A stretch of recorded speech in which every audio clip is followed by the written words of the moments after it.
When we were kids, Grandma Olena always seemed like an ordinary elderly woman. She wore a flowery headscarf, cooked delicious dumplings, and always smiled, even when her legs hurt. But it wasn't until I grew up that I learned that this smiling grandma had once been a soldier. And not just any soldier, a scout. She was only 19 when the war began. She lived in a small village in western Ukraine. Her father was drafted and killed in the early months of fighting.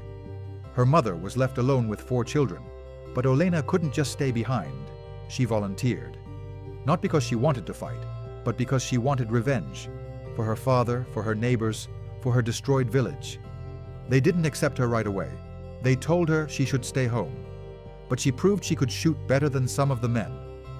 After a few weeks of training, she was sent to the front. At first, she delivered messages between units, on foot, through fields and forests, sometimes under fire. Then she was recruited as a scout. That's where she truly showed her strength. Grandma told me how she once crawled through a swamp at night just to overhear the enemy's positions. How she lay motionless in the snow all night just to deliver a crucial piece of information. She was wounded several times. One of the wounds left a scar on her back, but she always wore covered clothes and never showed it. One time, her unit was ambushed. Only she and one wounded soldier survived. She dragged him for over 4 kilometers under enemy fire until they reached safety. The doctor said he wouldn't have made it without her. Later, he became her husband, my grandfather. But the war took a lot from her. She saw several of her friends die right in front of her. She couldn't sleep well for years, haunted by gunfire, explosions, and screams. After the war, she avoided loud sounds and refused to watch war movies. She married that wounded soldier, had 2 children, and moved to the city.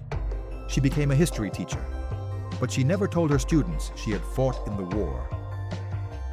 Once, when I was little, she showed me her old soldier's book.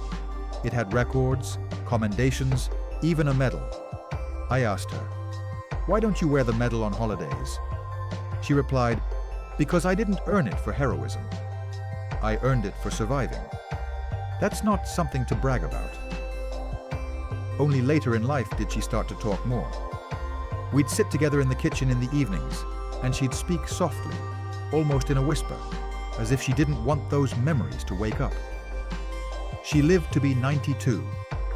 She remembered every name of her comrades, even those who died back in '43. When we laid her to rest, many former students came. None of them knew their teacher had been a war hero. Now, on her grave, there lies an old wild rose. I bring it every year on Victory Day, and I stand there in silence, because sometimes, instead of words, it's better just to remember. Olena Hrytsievna was born in 1923 in a small village nestled between forested hills and wheat fields in western Ukraine. Her childhood was simple, filled with early mornings, helping on the farm, attending the local schoolhouse, and sneaking off to the river with her brothers to swim in the summer. Life was hard, but it was peaceful. Her father was a local school teacher who taught her to read by the time she was 5. Her mother, a quiet but determined woman, kept the household running during long winters and poor harvests. Olena was the second child in a family of 5. Quick-witted, strong-willed, and, as neighbors would say, born with fire in her eyes. She was especially close to her older brother Mykola, who taught her to shoot a rifle and climb trees. He once joked that if a war ever came, she'd be the one protecting him. In 1941, everything changed. When German forces swept through Ukraine, the village was bombed and her school was destroyed.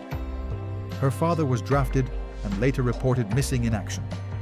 The war came to their doorstep and stayed. At just 19, Olena made the decision to leave home and join a partisan unit forming in the nearby forest. Her mother begged her not to go, saying she had siblings to care for.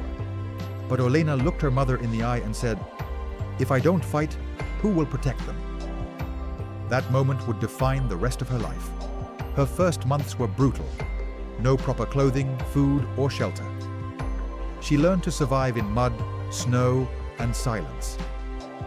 Her sharp instincts and calm under pressure caught the attention of her commanding officer, and she was soon recruited into a small group of scouts responsible for gathering intelligence deep behind enemy lines.